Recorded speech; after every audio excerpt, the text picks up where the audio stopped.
ఓం శ్రీ గురుభ్యో నమ.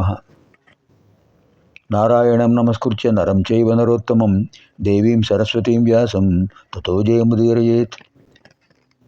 ఆదౌ దేవకీదేవి గర్భజననం గోపీగృహే వర్ధనం మాయాపూతన జీవితాపహరణం గోవర్ధనోద్ధారణం కంసచ్ఛేదన కౌరవాదిహననం కుంతీసుతాన్ పాలనం ఏతద్భాగవతం పురాణకథితం శ్రీకృష్ణలీలామృతం. ఓం క్లీం శ్రీకృష్ణాయ గోవిందాయ గోపీజనవల్లభాయ నమః. ఓం క్లీం శ్రీకృష్ణాయ గోవిందాయ గోపీజనవల్లభాయ నమః. ఓం క్లీం శ్రీకృష్ణాయ గోవిందాయ గోపీజనవల్లభాయ నమః. ఓం క్లీం శ్రీకృష్ణాయ గోవిందాయ గోపీజనవల్లభాయ నమః. ఓం క్లీం శ్రీకృష్ణాయ గోవిందాయ గోపీజనవల్లభాయ నమః.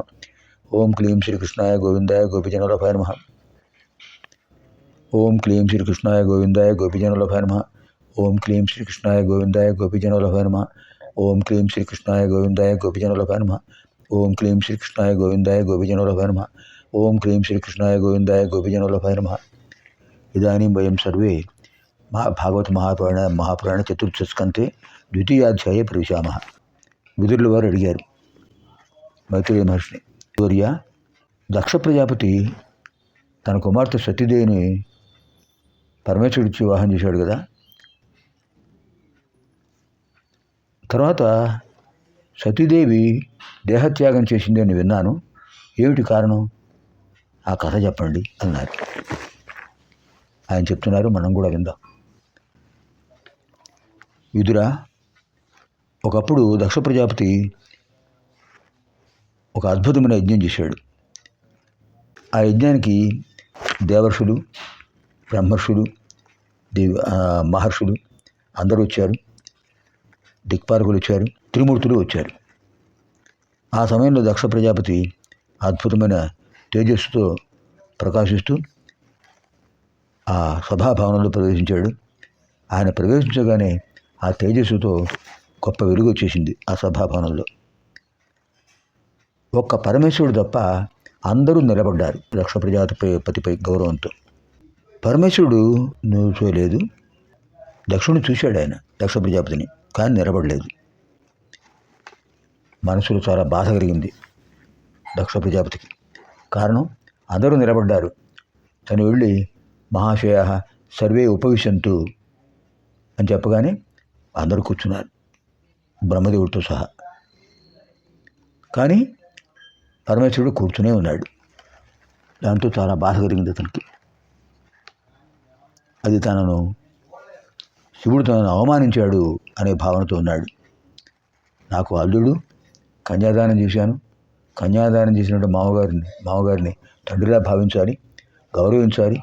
మామూలుగా నేను దక్ష ప్రజాపతిని, నన్ను గౌరవించాలి, అందులో మామగారిని ఇంకా గౌరవంగా అందరికంటే ముందు అతను నిలబడి గౌరవించాలి. ఇలా చేశాడు, అందరిలోనూ నాకు అవమానం కలిగింది అని చాలా బాధపడ్డాడు. ఇటువంటి మూర్ఖుడు, తమోగుణ సంపన్నుడు ఇతనికి నా కుమార్తెను వచ్చి వివాహం చేశాను, పొరపాటు చేశాను అని అనుకున్నాడు. అదే అందరిలోనూ చెప్పాడు, ఈ శివుడు నా అల్లుడు. మీ అందరు లేచి నిలబడ్డారు, కానీ అలా యథాస్థానంలో ఎలా కూర్చున్నాడో అలాగే కూర్చున్నాడు, లేవలేదు. నన్ను అవమానించినట్టే భావిస్తున్నాను. భూత ప్రేత విశేష గుణాలతో ఉంటుంటాడు, శ్మశానంలో దొరుకుతుంటాడు, తమోగుణ సంపన్నుడు. ఇటువంటి వాడు నా కుమార్తెను వివాహం చేశాను. ఇది నాకు చాలా బాధ కలుగుతుంది. నన్ను బాధించాడు, అవమానించాడు శివుడు. అంచేత శివుడికి హవిర్భాగం ఇవ్వకూడదు, నేను శాసిస్తున్నాను. ఎవరు ఏ యజ్ఞం చేసినా కూడా ఈశ్వరుడికి, శివుడికి హవిర్భాగం ఇవ్వకండి అని శాసించాడు. ఈ విషయం తెలియగానే నందీశ్వరుడికి కోపం వచ్చింది. పరమేశ్వరుడి స్థితి ఏమిటి, వీడి స్థితి ఏమిటి, అల్లుడనే భావించి ఇష్టం వచ్చినట్టు మాట్లాడతాడా, చాలా పొరపాటు చేశాడు. శంకరుడు అందరికీ శుభం కలిగించేవాడు, కరోతి శంకర. అలాంటి మహానుభావుడిని ఇంతమందిలోనూ ఇలా నిందించాడు. వీడికి దేహాభిమాని, గర్వం ఎక్కువ ఈ దక్ష ప్రజాపతికి. ఇతనికి ఆత్మజ్ఞానం కలగదు. పైగా ఆయనకు ఆహుతి యజ్ఞభాగం కల్పించకూడదని చెప్పడానికి వీడెవరు, చాలా తప్పు చేస్తున్నాడు అని నందీశ్వరుడు అంటూ ఇంకో మాట కూడా చెప్పాడు. యజ్ఞయాగాదులను ఆచరించేవాడు మోక్షం పొందరు. వీడు అలాంటి వాడే. ఇతను చాలా కష్టం పొందుతాడు. శిరస్సు ఖండించబడుతుంది. ఒక మేష ముఖం ఇతనికి వస్తుంది.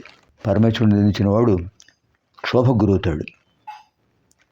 ఇలా చెప్పేటప్పటికి భృగు మహర్షి వెంటనే లేచాడు. లేచి, ఏమిటయ్యా నువ్వు మాట్లాడుతున్నావు? శివభక్తులు ఇష్టం వచ్చినట్టు మాట్లాడుతున్నారా? నువ్వు శివభక్తుడు అవ్వచ్చు, ఆయన ఇలా ఇష్టం వచ్చినట్టు మాట్లాడకూడదు. వేదశాస్త్ర ధర్మాలకు విరుద్ధంగా మాట్లాడావు, నువ్వు చాలా తప్పు చేస్తున్నావు. దక్ష ప్రజాపతి సామాన్యుడా? బ్రహ్మదేవుడు అతన్ని ప్రశంసించాడు. అటువంటి వాడు శ్రీ మహావిష్ణువు యొక్క భక్తుడు. అటువంటి వాడిని నిందిస్తావా నువ్వు? మీలాంటి వాళ్ళందరూ కూడా పాషండ మార్గంలో సంచరిస్తారు. పరమేశ్వరుడు కింకర్లందరూ కూడా పాషండ మార్గంలోనే ఉంటారు.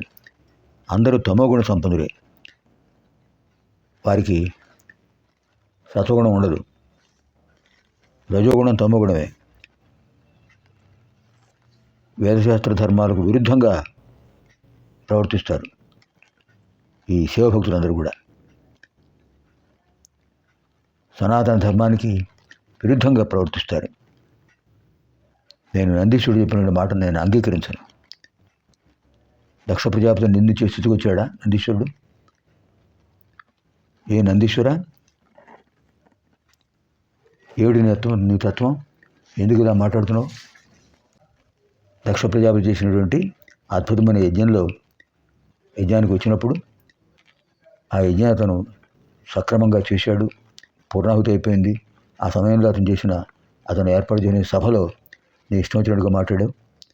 చాలా తప్పది. ఒక ప్రజాపతిని అలా నిందించడం చాలా తప్పు. దక్ష ప్రజాపతి శ్రీహరి యొక్క భక్తుడు. అటువంటి వాడిని నువ్వు ఇలా నిందించావు. నీకు చాలా తప్పు, పొరపాటు చేసావు అన్నాడు. మిగతా వాళ్ళు ఎవరు మాట్లాడలేదు. కానీ నందీశ్వరుడు అన్నాడు, నేను మీ మాటను అంగీకరించను. పరమేశ్వరుడు యొక్క స్థానం పరమేశ్వరుడిదే. మీరెవరు ఇష్టం వచ్చిన మాట్లాడుతున్నారు? శివభక్తుని నందిస్తున్నారు. ఆత్మస్థుతి పరనింద మహాపాపం. మీరు ఎప్పుడు ఇలా మాట్లాడకండి. అసలు మా స్థానాన్ని మీరు శాసించేది ఏమిటి? మా స్థానం మాది. మాకు ఎలా ప్రవర్తించాలో మాకు తెలుసు. మీరు ఎవరైతే భూతాలు, ప్రేతాలు, పిశాచాలు అంటున్నారో వాళ్ళందరూ కూడా అద్భుతమైన శక్తి సంపన్నులు. వాడెవరు? శరీరాన్ని విడిచిపెట్టిన తర్వాత వాయుస్థానంలో వాయుస్థితిలో ఉండేటువంటి వాడు. ప్రకృష్టం గమనం భవంతి ప్రేతాహ. ఇణ్ గతవు. ఇణ్ అనే ధాతువుకి గతవు అని అర్థం. గత ప్రగతితో వెళుతుంటారు, ముందుకు పోతుంటారు.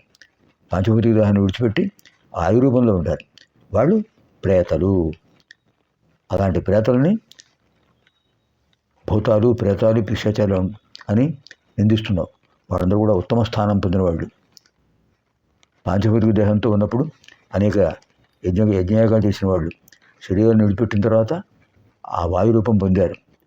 వాళ్ళందరూ కూడా పరమేశ్వరుడు యొక్క అనుగ్రహంతో ఆయన్నే ఆరాధిస్తూ ఉండేవాళ్ళు అని నందీశ్వరుడు మాట్లాడాడు. సరే, సభ అయిపోయింది. ఎవరి స్థానాలకు వాళ్ళు వెళ్ళిపోయారు. ఇది శ్రీమద్భాగవతే మహాపురాణే పారమహంస్య సంహితాయాం చతుర్థస్కంధే ద్వితీయోధ్యాయః. స్వస్తి.